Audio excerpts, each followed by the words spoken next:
My name is Henry, and this is part of my story.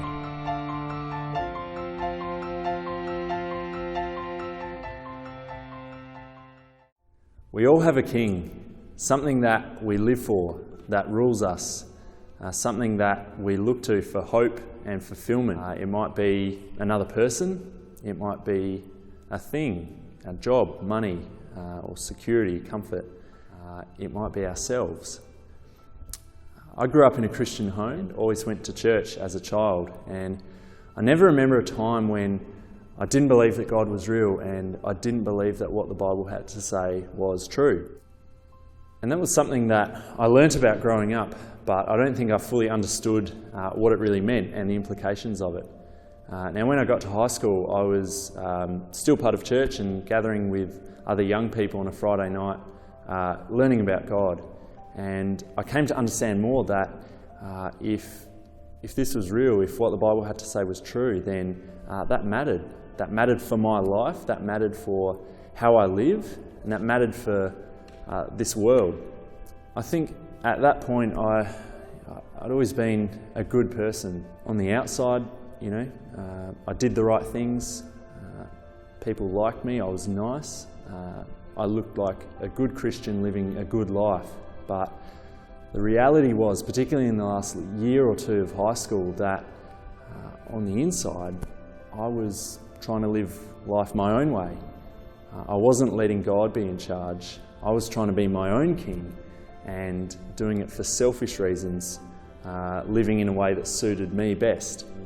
When I finished high school and the first church gathering the following year, my eldest brother was preaching and he was talking on Psalm 24.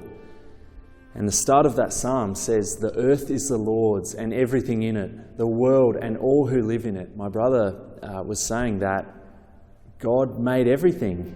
He made you and you belong to Him. And something I remember him saying that really stuck with me was that if Jesus is not Lord of all, then He's not Lord at all. If Jesus doesn't rule every part of your life and every corner of your heart, then don't kid yourself. He's not your king. I was just so convicted by that. I remember just sitting there in tears, and God started to open my eyes to the way that I'd been living. I was trying to be king, despite the fact that God was the one who had created me and who had made everything. It was from that moment that, God began to reveal to me the way I was living wasn't how He made me to live. Living for myself was not the best way. It wasn't living in a way that honoured Him and that brought love and peace into the lives of others. And I think ultimately that way of life comes up short. And that was what God started to show me from that night. When I think back to that, it's not a very good thought, because the way my life was heading was not a good way. But thankfully God didn't leave me like that. He revealed this to me and then started to transform me. He started to change my heart and to show me that Jesus is the true king, not me. That God's the one who made me, so I belong to Him. He's in charge. He knows what's best. And I think initially that was really hard, because I'd been so used to living how I thought was best and me making all the decisions.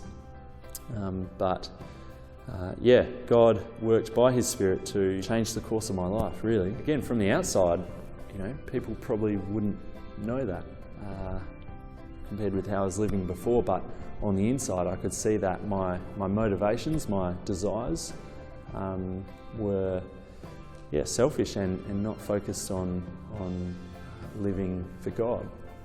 There are times when I still struggle with that, when I still want to go back to that old way of living, but bit by bit He's changing me, and God has really taught me how living with Jesus as my King is the best way to live, because Jesus is the best King. He's the everlasting King who brings true and eternal life, and it's in Him that we find that hope and fulfillment. And that was not something that I would have ended up with if I'd continued living as my own king. And that is really good news, and I'm thankful for that. And God has continued to help me to let Jesus be king over all areas of my life, and that helps me to honour Him and live to serve others, which is what He created me to do.